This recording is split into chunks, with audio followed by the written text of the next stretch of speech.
Seja bem-vindo ao canal Mídia Fantasy. Apoie o canal, curta e não esqueça de se inscrever para receber mais audiolivros de nossa autoria. Capítulo 7. Um velho amigo com novas cicatrizes. A neblina noturna engolia as vielas do Bronx quando O'Malley saiu da casa dos Rossi. O cofre, escondido agora, ocupava o assento do passageiro em seu velho Ford preto, coberto por seu sobretudo. O'Malley dirigia sem pressa, os pensamentos mergulhados nos papéis que acabara de ler. Capitão Miller, agentes federais, pagamentos, rotas de contrabando, nomes. Era mais do que suficiente para enterrar metade da cidade e para garantir que ele nunca mais tivesse uma noite de sono tranquilo. Mas havia um nome entre todos que o incomodava mais: Il Dottore. Aquela alcunha fantasmagórica não era novidade para O'Malley. Ele sabia de alguém que podia ajudá-lo a decifrar aquilo. Alguém que, apesar de meio morto por dentro, ainda tinha os dois ouvidos muito vivos para o submundo. Sean Kavanagh, ex-agente da inteligência militar britânica, agora dono de um bar de jazz no Harlem, frequentado por criminosos, políticos e almas perdidas. O'Malley chegou ao The Black Needle pouco depois das 10. O local fervilhava com saxofones, fumaça e sorrisos falsos. O cheiro de uísque clandestino pairava no ar como uma promessa proibida. Ele passou pelas mesas e foi direto ao balcão, onde uma figura grande e ruiva polia copos com expressão cansada. Sean, o homem, ergueu os olhos, viu o rosto do velho amigo e sorriu de lado. Bem, o soldado irlandês mais teimoso do Bronx, ainda vivo? Por enquanto, preciso de uma conversa. Quando não? Sobe, disse apontando para uma escada nos fundos. Mas avisa logo, se for para me envolver com italianos, quero uma garrafa inteira de Glenlivet antes. O escritório de Sean era abafado, com paredes forradas de discos e mapas antigos. O'Malley se sentou, tirou o caderno de anotações de Marco Rossi e o empurrou para o amigo. Preciso que leia isso. Tem um nome aí dentro que me deu calafrios. Il Dottore. Sean arqueou a sobrancelha. Passou os olhos pelo caderno. Quando chegou à página com o nome, parou. Ficou em silêncio por alguns segundos. Depois, acendeu um cigarro. Achei que esse filho da puta estivesse morto. Quem é? Um fantasma. Um cirurgião de guerra italiano, de Nápoles. Durante a Primeira Guerra, dizem que ele realizava operações sem anestesia nos inimigos, só para estudá-los. Quando voltou da guerra, desapareceu. Até que começaram a surgir corpos de traidores e espiões em portos de Marsella e Palermo, com costuras no peito e órgãos ausentes. Um artista do horror. E ele está no Bronx? Se esse caderno estiver certo, sim. E se ele matou o Rossi, então alguém muito acima mandou chamá-lo. A máfia não tira Il Dottore da toca por qualquer traidorzinho. Ele é, como posso dizer, um recado final. O'Malley se recostou. E quem teria poder para chamá-lo? Salvatore Donati. Só ele. E se Donati está puxando esse gatilho, então Rossi sabia demais. O suficiente para afundar metade da cidade, disse O'Malley, passando a mão no rosto. Eu tenho papéis ligando Miller, Donati e agentes federais. Sean apertou os olhos. O que você vai fazer? Ainda não sei, mas preciso de mais. Preciso de uma ligação concreta entre Donati e a eleição local. Tem alguém se aproveitando dessa teia? Sean coçou a barba. Tem um cargueiro chegando esta semana no Porto 23. Dizem que traz mais que bebida. Boatos de que os Donati estão usando ele para trazer gente da Europa. Gente pesada. Talvez o Dottore tenha vindo por ele. Você pode me colocar lá? Posso arranjar um informante que trabalha descarregando os barris, mas cuidado. Aquilo lá é território Donati. Se te virem rondando, eles não vão me ver. Jean sorriu. Você ainda é péssimo mentiroso. O'Malley deixou o bar já com um novo destino em mente. O porto. Mas algo o incomodava. Um faro que aprendeu nos campos da guerra e nos becos da cidade. Ele não estava mais investigando um crime. Estava remexendo uma teia viva. E ela se mexia de volta. Quando entrou em seu carro, notou pelo retrovisor um brilho metálico por baixo do banco de trás. Sacou a arma lentamente e puxou o banco. Uma lâmina fina de bisturi cravada no estofado. E uma mensagem rabiscada com sangue seco num pedaço de pano. Silêncio é cura. Vozes morrem. O'Malley engoliu seco. A guerra havia começado. Capítulo 8. O navio dos mortos. A madrugada ainda se esgueirava pelas docas quando O'Malley estacionou seu carro a 2 quadras do Porto 23, numa zona abandonada e silenciosa do East Bronx. A bruma do rio Hudson espalhava-se espessa, abafando sons e borrando formas, como se a própria cidade tentasse esconder os segredos que se desenrolavam ali. O detetive usava um boné surrado e um casaco longo, tentando parecer um dos muitos trabalhadores noturnos da área portuária. Em seu bolso, um pequeno revólver Smith & Wesson e um cartão amassado com um nome rabiscado: Carlos Carpa Mendonça, descarregador clandestino e informante ocasional de Sean Kavanagh. O cargueiro estava atracado, silencioso, exceto pelo som ritmado das correntes e do estalar de madeira molhada. Luzes amareladas pendiam dos guindastes, criando sombras monstruosas sobre os containers. O'Malley avistou Carpa fumando atrás de uma pilha de barris empilhados. — Você é o peixe do Kavanagh? Sussurrou O'Malley ao se aproximar. Carpa olhou-o com desconfiança, mas acenou com a cabeça. — Tá querendo acabar com a sua vida, gringo? Esse navio é inferno puro, carrega mais que bebida, muito mais. — O que você viu? Vi caixas sendo retiradas com cuidado demais. Vi homens que não falam nem inglês nem italiano. Vi um sujeito com luvas brancas, chapéu de feltro e olhos como lâminas. Entrou num caminhão sem placa. Ninguém fala dele, mas todos evitam olhar. Dizem que ele não fala. Só corta. Il dottore. O'Malley engoliu seco. Para onde levaram essas caixas? Armazém 7. Atrás do matadouro antigo. Dizem que virou depósito da família Donati. Ninguém entra sem convite, e ninguém que entrou saiu inteiro. Antes que pudesse fazer mais perguntas, Carpa jogou fora o cigarro e sibilou. — Vaza, guarda vindo. O'Malley se afastou pelas sombras, mas parou por um instante atrás de uma pilha de tambores para observar. Um grupo de homens saiu do navio com uma maca coberta por um lençol grosso. Ao cruzarem a luz, o contorno de um corpo magro, costurado do pescoço ao abdômen, ficou visível.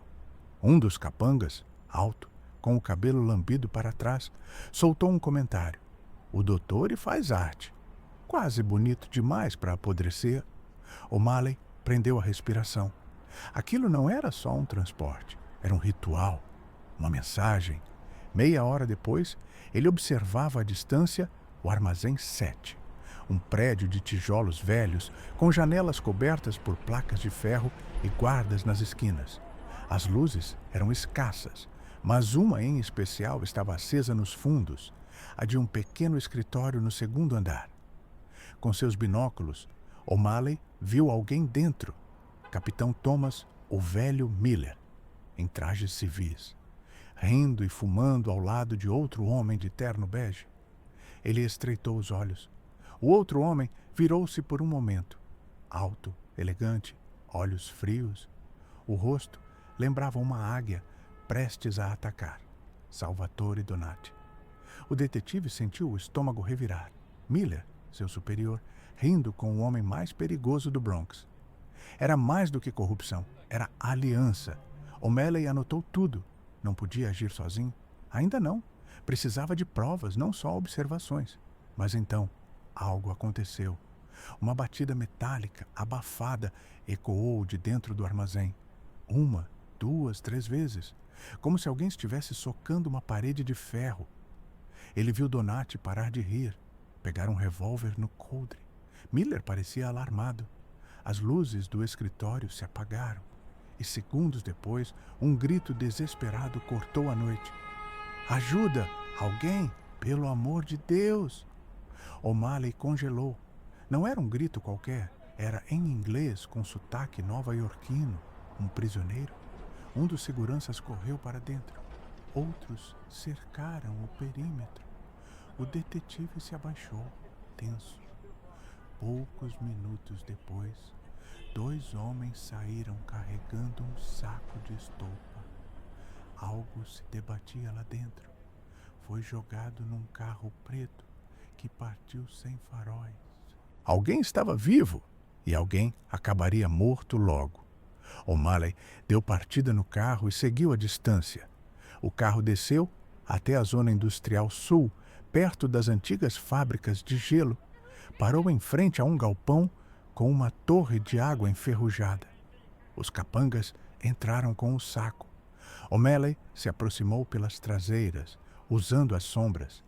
Encontrou uma escada que levava até o telhado parcialmente desmoronado.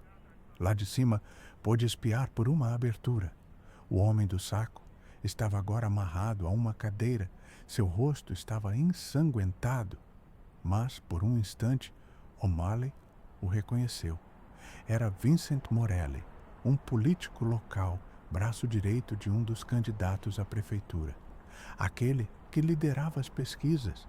Ele gritava: "Eu fiz tudo o que pediram, tudo! Eu segurei as investigações, eu protegi os contratos, eu sou leal." Donati surgiu das sombras. Lealdade, Vincent? É uma palavra cara. E você falou demais com a pessoa errada. E então, uma terceira figura apareceu sem dizer uma palavra. O homem de chapéu, luvas brancas e olhos de pedra. Il Dottore.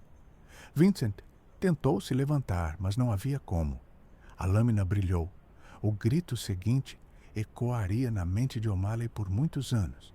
Ele se afastou silenciosamente do telhado, desceu pela escada e correu para o carro. Tinha certeza de algo agora. O assassinato de Marco Rossi foi apenas a abertura de um espetáculo sangrento. A verdadeira peça acabara de começar. Capítulo 9. 3 fatias e um funeral. A chuva caía fina sobre a calçada em frente à pizzaria Rossi, transformando as poças em pequenos espelhos sujos. O'Malley, de pé sob a marquise do antiquado prédio de esquina, observava o movimento discreto de homens de terno preto entrando um a um na pizzaria fechada, agora transformada temporariamente em uma casa funerária improvisada. O velório de Marco Rossi estava longe de ser uma cerimônia convencional. Não havia flores, não havia padres. Apenas homens de queixo quadrado, mãos tatuadas e olhos vazios, prestando seus respeitos àquele que, até dias atrás, preparava as melhores fatias de pepperoni do Bronx e que, por trás do balcão, movimentava o caixa de apostas mais rentável da máfia local. Do outro lado da rua, uma figura surgiu da neblina. Anita Rossi, a filha do falecido. Vestia preto da cabeça aos pés, com véu fino sobre os olhos. Caminhava como uma rainha em um funeral de traidores. O'Malley a seguiu com o olhar, o coração batendo rápido. Desde que a vira, algo o incomodava. Não apenas sua frieza ou a forma como ocultava a dor com um copo de uísque e um cigarro. Era o silêncio dela. Quando ela entrou, o burburinho cessou. Dentro da pizzaria, o caixão de madeira simples jazia sobre 2 mesas empilhadas. O corpo de Marco estava arrumado com cuidado, mãos cruzadas sobre o peito, mas um lenço cobria parte de seu rosto, a parte onde a bala entrara. Donati não apareceu, mas seus olhos, pensou O'Malley, estavam ali de algum jeito, vigiando tudo. O detetive entrou discretamente, fingindo ser apenas mais um conhecido. Ninguém o questionou. Homens armados olhavam os presentes com uma calma assassina, mas deixavam a cerimônia seguir. Na cozinha, o forno ainda estava quente. 3 pizzas haviam sido preparadas. Sobre o balcão, 3 fatias haviam sido dispostas em pratos separados. 3 fatias e um funeral, murmurou O'Malley, desconfiado. Cada fatia era diferente, uma de pepperoni, uma de calabresa, uma de aliche. Todas decoradas com folhas de manjericão, formando um símbolo discreto em cima. O'Malley sentiu o estômago embrulhar. Códigos. Estava diante de uma mensagem. Talvez um ritual. Talvez um juramento de vingança. Ou talvez uma assinatura. Foi então que Anita o encarou. Atravessou a sala lentamente até ele. Os olhos dela pareciam um carvão aceso. Você é o detetive, não é? Sussurrou. Eu... Não finja. Meu pai mencionou seu nome uma vez. Disse que, se um dia ele morresse de forma prematura, você saberia o que fazer. Ela lhe entregou algo pequeno e frio. Um chaveiro em forma de rodela de pizza, com uma chave real pendurada. O cofre fica no porão, atrás do painel de azulejos rachado. Use a chave. Pegue só o que for necessário. Mas saiba de uma coisa, O'Malley. Ela se aproximou até que os lábios quase tocassem o ouvido dele. O sangue derramado agora é nosso, mas se você cruzar a linha, será seu também. Antes que ele pudesse responder, ela se afastou, dirigiu-se ao caixão e beijou a testa do pai. O gesto foi breve, mas umedecido de ódio.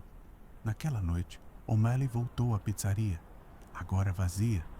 Forçou a entrada pelos fundos e desceu até o porão com a lanterna tremendo em sua mão esquerda e a chave na direita. Encontrou o painel, rachado. Atrás dele, um compartimento de ferro fundido. A chave girou com um clique seco. Dentro, documentos, fotografias, cheques, um rolo de fitas de áudio. E no fundo, uma pasta vermelha com letras douradas. Projeto Firenze. O'Malley abriu. Fotos de políticos, juízes, empresários. Todos em momentos comprometedoras. Reuniões clandestinas, trocas de dinheiro, encontros com Donati. E entre os papéis, uma carta escrita à mão com a caligrafia trêmula de Marco Rossi. Se você está lendo isso, estou morto. E se estou morto, é porque me aproximei demais da verdade. Il Dottore não é um homem, é um símbolo, um programa, um carrasco de aluguel, treinado desde criança nas colinas da Sicília, pago para eliminar não só inimigos, mas traidores. Ele responde a Donati, mas há algo maior, muito maior. O Projeto Firenze é uma conspiração para controlar não só o submundo, mas a política de Nova York. Usam restaurantes como pontos de lavagem, igrejas como fachada e pessoas como ferramentas. Se puder, vá até o endereço no fim desta carta, mas leve uma arma e faça o sinal da cruz antes de entrar. O endereço: Rua de Lance, 104, Igreja de São Martino. O'Malley fechou os olhos. Estava dentro até o pescoço, mas já era tarde para voltar. A última frase de Marco ecoava como um trovão. Il Dottore não é um homem, é um programa. E então ele entendeu. O assassino do beco era apenas um tentáculo. A criatura, o polvo, ainda estava viva e muito mais próxima do que ele imaginava.